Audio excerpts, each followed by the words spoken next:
नमस्कार, मी साक्षी अणस आणि smart news मध्ये आपलं स्वागत. पाहूया त्याच्या ठळक घडामोडी. वरवंडे येथे महिला दिनाचे औचित्य साधून आज रोजी भव्य आरोग्य शिबिर व मोफत औषध उपचार कार्यक्रमाचे आयोजन करण्यात आले होते. यावेळेस महिलांना आपल्या दैनंदिन जीवनामध्ये भेडसावणाऱ्या अनेक आरोग्याच्या समस्यांबाबत योग्य सल्ला व मार्गदर्शन तसेच औषध उपचार देण्यासाठी डॉक्टर मेघा टर्ले यांनी केले. तसेच वरवंटीच्या उपसरपंच राजश्री जाधव यांच्या माध्यमातून शिबिरचे आयोजन करण्यात आले होते. त्यावेळेस महिलांना असंघटित कामगार कायद्याअंतर्गत माहिती देखील देण्यात आली. तसेच भारतीय आयुर्विमा महिलांसाठी काय सुविधा उपलब्ध करून देते, तसेच कोणत्या बचत योजना राबवत आहे त्या संदर्भात देखील माहिती देण्यात आली. यावेळेस ही माहिती देण्यासाठी LIC कडून डेव्हलपर ऑफिसर गणेश बागुल तसेच बार्टीचे समता दूत सुनील पागे यांनी माहिती दिली. त्यावेळेस कार्यक्रमामध्ये 200 महिलांनी मोफत औषध उपचार घेऊन आपल्या आजाराच्या बाबत मार्गदर्शन व सल्ला घेतला. तसेच त्यावेळेस प्रमुख पाहुण्यांचा उपसरपंच राजश्री जाधव व आयोजकांच्या वतीने पुष्पगुच्छ व शाल देऊन सन्मान देखील करण्यात आला. यावेळेस गावातील ग्रामपंचायत सदस्य रंजना केंक, सारिका धुळे, वनिता बर्वे, सारिका बर्वे, पल्लवी बर्वे, सोनल धुळे, पूनम जाधव, जयश्री जाधव, मंगल जाधव आदी उपस्थित होते.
यस मराठीसाठी शामराव सोनवणे, वणी. महाराष्ट्र आणि गुजरातमधील फरक आपल्याला सहजच्या बातमीवरून लक्षात येईल. महाराष्ट्राच्या गाडीमध्ये पाय ठेवायला जागा नसते, एवढी घाण गाडी असते, साफसफाई नसते. परंतु गुजरातमधील बसमध्ये महाराष्ट्र आणि गुजरातमध्ये जात असताना गुजरातच्या व महाराष्ट्राच्या बॉर्डरवरती किंवा सीमेवरती बस गेल्यानंतर त्या बस स्टँडवरती एक सफाई कामगार महिला ही बस साफ करत असते. गाडी थांबल्यानंतर प्रवासी खाली उतरल्यावर बस परिपूर्ण झाडूने साफ करून नंतर प्रवासी बसमध्ये प्रवास करत असतात. जर आपलं आरोग्य अबाधित ठेवायचं असेल तर साफसफाईला महत्त्व दिले पाहिजे असे पंतप्रधान व मुख्यमंत्री हे नेहमी सांगत असतात. परंतु बसकडे परिवहन मंत्र्यांचा पाहायला वेळ नाही अशी म्हणण्याची वेळ आता प्रवाशांवरती आलेली आहे.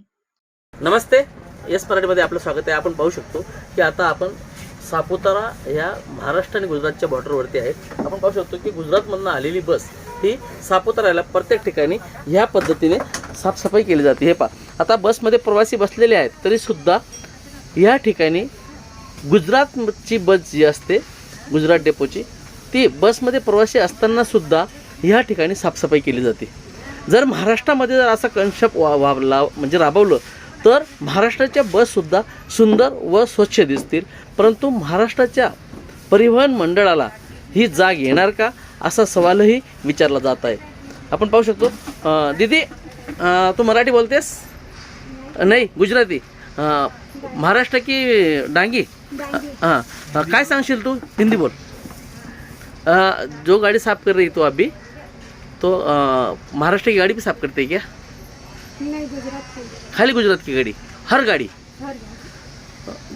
जो ही गाड़ी आती है गुजरात की वही साफ करना पड़ता है? सब साफ करते हैं। महाराष्ट्राची गाडी येणारी या ठिकाणी साफसफाई होत नाही. आपण पाहू शकतो की प्रत्येक गाडीत जर असं या पद्धतीने साफसफाई असली तर नक्कीच प्रवाशांची संख्या वाढणार आहे. गाड़ी में आपने अभी प्रवास करते हैं, सवारी करती है, तो महाराष्ट्र की गाड़ी और गुजरात की गाड़ी में कम क्या है महाराष्ट्र की गाड़ी जो है वो गुजरात की गाड़ी से थोड़ी कम वो साफ़ सफाई वाली रहती है। हमारे सूरत में भी कई जगह महाराष्ट्र की गाड़ी दिखाई देती है, लेकिन जितनी गुजरात की गाड़ी नीट एंड क्लीन होती है उतनी महाराष्ट्र की गाड़ी नहीं होती है। वो हमको बाहर से ही देख के हमको पता चल जाता है। महाराष्ट्र की जो परिवहन मंत्री जो है MLA है, उनको क्या कहेंगे आप?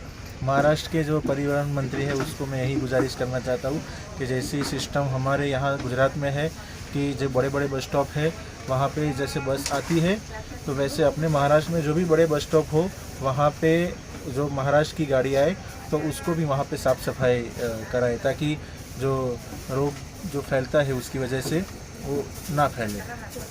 आपण पाहू शकतो की जे प्रवासी आहेत त्यांची सुद्धा मागणी आहे की महाराष्ट्राच्या बसमध्ये सुद्धा साफसफाई करावी। शामराव सोनवणे, येस मराठी, सापुतारा, गुजरात। अशाच प्रकारच्या ताज्या घडामोडींसाठी येस मराठी न्यूज यूट्यूब चॅनलला शेअर करा, सबस्क्राईब करा, लाईक करा आणि पाहत राहा येस मराठी न्यूज।